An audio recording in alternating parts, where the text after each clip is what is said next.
శ్రీ రేణుకా ఎల్లమ్మ తల్లి జ్యోతిష్యాలయం ముఖం చూసి జ్యోతిష్యం చెప్పబడును. మీ పేరు బలము, మీ భవిష్యత్తులో జరిగేది జరగబోయేది చెప్పబడును. మీ కుటుంబ సమస్యలు, చదువు, ఉద్యోగం, మనశ్శాంతి, ఆరోగ్యం మరియు సకల సమస్యలకు పరిష్కారం చూపబడును.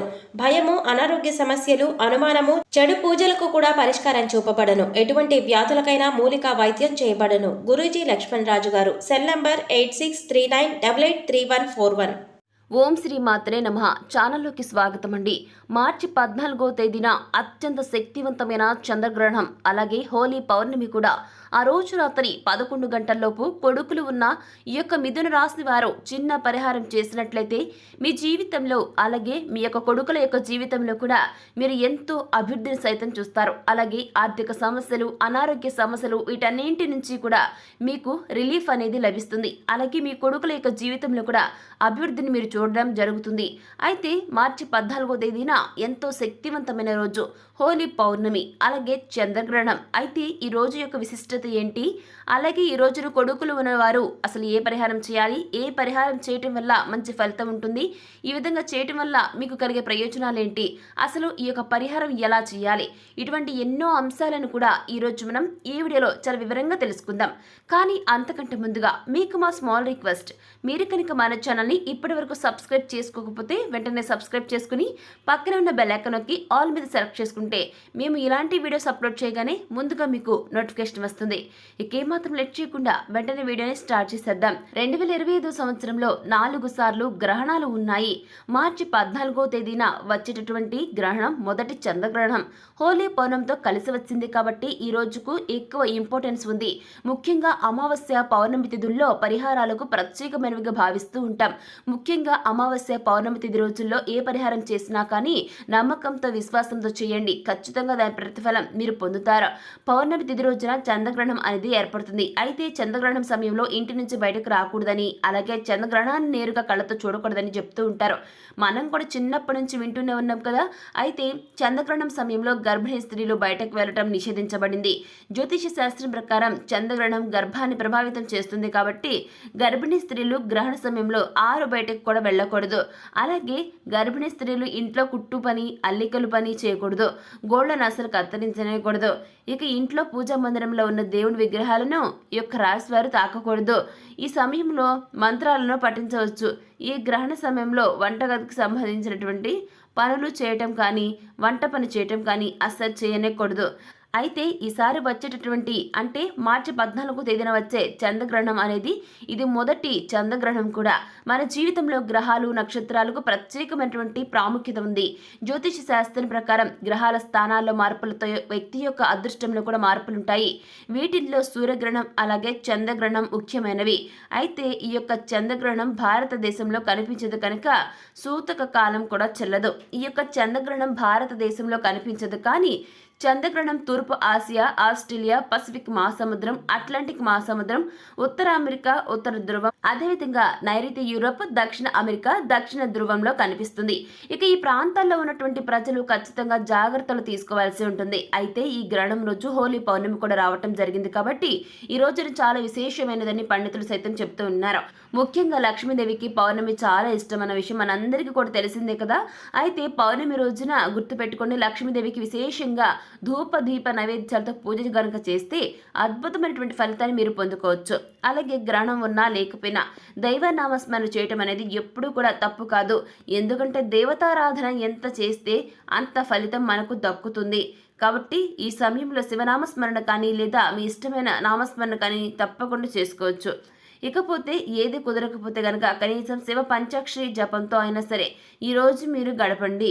అలాగే మీరు రావి చెట్టుకు 108 సార్లు ప్రదక్షిణలు చేస్తే కనుక జాతకంలో ఉండే సకల దోషాలు తొలగిపోతాయి. పౌర్ణమి రోజున శివారాధన, అలాగే విష్ణు ఆరాధన చేసి రావి చెట్టుకు ప్రదక్షిణలు చేస్తే కనుక జాతక దోషాలు, ఇకపోతే ఈ యొక్క రాశికి సంబంధించి అన్ని ఏవైతే ఉంటాయో దోషాలన్నీ కూడా తొలగిపోతాయి. ఈ పౌర్ణమి అనేది స్త్రీలకు మరింత ప్రత్యేకమైన రోజు. ఉపవాసం చేసిన స్త్రీకి సంతాన భాగ్యంతో పాటుగా ఆమె జీవితంలో ఆమెకు వైదవ్యం అనేది రాకుండా ప్రాప్తిస్తుందన్నమాట.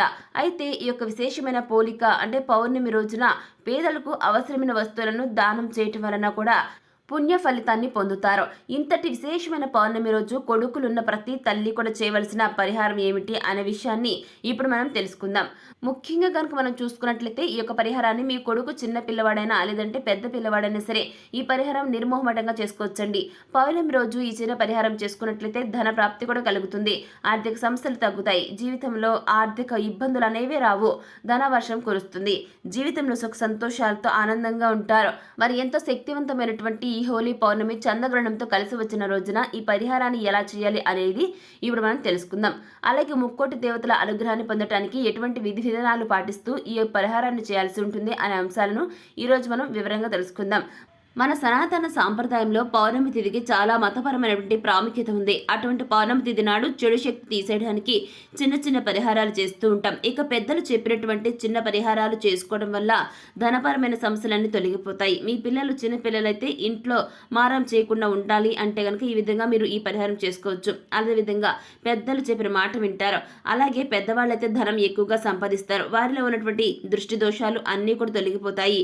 ఎప్పుడైనా సరే చిన్న పిల్లలు బాగా చదువుతున్నా లేదంటే పెద్ద పిల్లలు అధికంగా ధనం సంపాదిస్తున్నా దృష్టి దోషాలు అనేవి తగులుతూ ఉంటాయి. అటువంటి దృష్టి దోషాలను తొలగించుకోవచ్చు. అలాగే పౌర్ణమి చంద్రగ్రహణం కలిసి వస్తే మరింత విశేషమైనదిగా చెప్పబడుతుంది. అంతేకాదు ఈ పరిహారం చేయటం వల్ల మీ పిల్లలకు ఉన్న చెడు దృష్టి అంతా తొలగిపోయి పిల్లలు కూడా వృద్ధిలోకి వస్తారు. ఈ రోజున దీపారాధన ఖచ్చితంగా చేయాల్సి ఉంటుంది.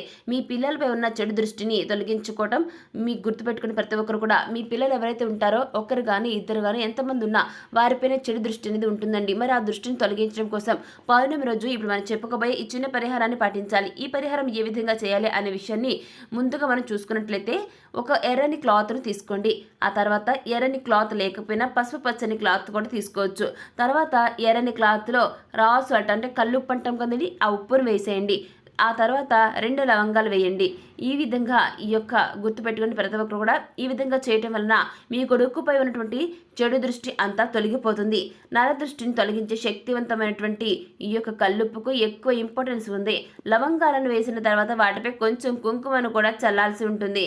అదేవిధంగా వీటన్నిటిని అంటే ఇలా చేసిన తర్వాత వీటన్నిటిని కలిపి ఒక రెడ్ క్లాత్తో ఒక మూటలాగా కట్టండి. దీనిని ఎడమ చేతితో పట్టుకుని మీ కొడుకును తూర్పు ముఖంగా కూర్చోబెట్టి వారి ఎడమ చేతి వైపున గుర్తుపెట్టుకుని ప్రతి ఒక్కరు కూడా ఎడమ చేతి వైపు నుంచి కుడి చేతి వైపుకు 5 సార్లు వారి చుట్టూ తిప్పండి. దిష్టి తీసిన తర్వాత ఆ ఎర్రని క్లాత్తో మూట కట్టారు కదా, ఆ కట్టిన మూటను ఎవ్వరూ తొక్కని ప్రదేశంలో వేసి వెనక్కు తిరిగి చూడకుండా ఇంటికి వచ్చేయండి. ఇలా ఇంటికి వచ్చిన తర్వాత కాళ్ళు కడుక్కోండి. అదేవిధంగా ఇంట్లోకి వెళ్ళండి. ఈ విధంగా చేయడం వల్ల మీ కొడుకు జీవితంలో ఉన్న సమస్యలు ఆటంకాలు అన్నీ తొలగిపోయి మీ జీవితంలో సంతోషం అనేది చూస్తారు. ఇక విశేషమైనటువంటి పౌర్ణమి రోజున ఈ చిన్న పరిహారం చేస్తే కనుక మీ యొక్క కొడుకులకు అదృష్టం వస్తుంది. ఇక ఈ పరిహారాన్ని రాత్రి 11 గంటల సమయంలోపు చేయాలి. అంతేకాదండి, ఎల్లప్పుడూ వారికి దైవబలం తోడు నీడగా ఉంటూ వారిని కాపాడుతూ ఉంటుంది. వారికి కట్టినటువంటి గుర్తుపెట్టుకోండి ప్రతి ఒక్కరూ కూడా మిథున రాశి వారికి పట్టినటువంటి దిష్టి అంతా కూడా పోతుందన్నమాట. వారి జీవితం బాగుంటుంది. అంటే మీ కొడుకులు చిన్నవారైనా పెద్దవారైనా సరే వారు చదువులో ముందు ఉండాలన్నా కూడా లేదా ఎక్కువగా డబ్బులు సంపాదించాలన్నా కూడా ఈ చిన్న పరిహారం చేసుకోవచ్చు. ఎక్కువగా డబ్బులు సంపాదిస్తున్నా కూడా కొంతమంది ఓర్వలేని తనం ఉంటుంది. ఒకవేళ వాళ్లకు దిష్టి తగిలితే కనుక తరచూ అనారోగ్యం బారిన పడుతూ ఉంటారు. ఒకవేళ మీ పిల్లలకి కూడా ఇలా జరుగుతూ ఉంటే ఖచ్చితంగా ఈ పరిహారం చేసి చూడండి, రిజల్ట్ మీరే చూస్తారు. ఇలా చేయటం వల్ల మీ కొడుకుపై ఉన్న నెగిటివ్ ఎనర్జీ నరదృష్టి అంటాం కదండి, ఆ యొక్క నరదృష్టి అంతా తొలగిపోతుంది. త్వరగా పోయి పిల్లలకు చక్కటి మానసిక ఉల్లాసం అనేది కలుగుతుందండి.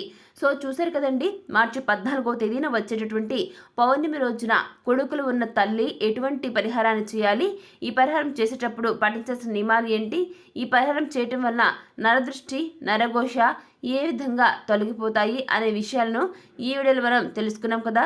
మరి వీడియో ఎలా అనిపించింది, నచ్చిందా? నచ్చితే లైక్ చేయండి. మీ ఫ్రెండ్స్ అండ్ ఫ్యామిలీ మెంబర్స్లో ఎవరైనా సరే ఈ యొక్క రాశి వారు ఉన్నట్లయితే, మిథున రాశి వారు ఉన్నట్లయితే తప్పకుండా వారితో ఈ వీడియో షేర్ చేసుకోవడం మాత్రం అస్సలు మర్చిపోకండి. అలాగే ఇప్పటి వరకు మీరు కనుక మన ఛానల్ను సబ్స్క్రైబ్ చేసుకోకపోతే వెంటనే సబ్స్క్రైబ్ చేసుకుని పక్కన ఉన్న బెల్ ఐకాన్కి ఆల్ మీద సెలెక్ట్ చేసుకుంటే మేము ఇటువంటి వీడియోస్ అప్లోడ్ చేయగానే ముందుగా మీకు నోటిఫికేషన్ వస్తుంది. ఇక మరొక టాపిక్తో మళ్ళీ కలుసుకుందాం. Thanks for watching.